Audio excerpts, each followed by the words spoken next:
தெற்கு பிரேசிலின் Rio Grande to சுல் மாகாணத்தில் உள்ள குவைபா நகரில் நேற்று வீசிய சக்தி வாய்ந்த புயல் காரணமாக பெரும் பரபரப்பு ஏற்பட்டது.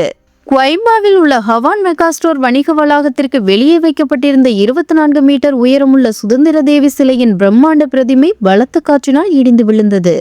இந்த சம்பவமானது இணையத்தில் வைரலாகி வருகிறது. அந்த வைரல் வீடியோக்களில் உயரமான அந்த சிலை மெதுவாக முன்னோக்கி சாய்ந்து பின்னர் காலியாக இருந்த வாகன நிறுத்தும் இடத்தில் பலத்த சத்தத்துடன் விழுகிறது. ஆனால் பெரும் அசம்பாவிதம் தவிர்க்கப்பட்டது.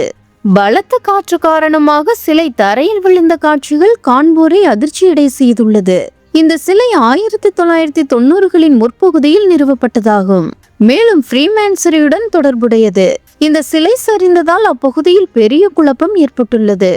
இந்த சிலை சுமார் 114 அடி உயரம் கொண்டது. பிரேசில் முழுவதும் ஹவான் கடைகளுக்கு வெளியே வைக்கப்பட்டுள்ள பல ஒத்த கட்டமைப்புகளில் ஒன்றாக கருதப்படுகிறது.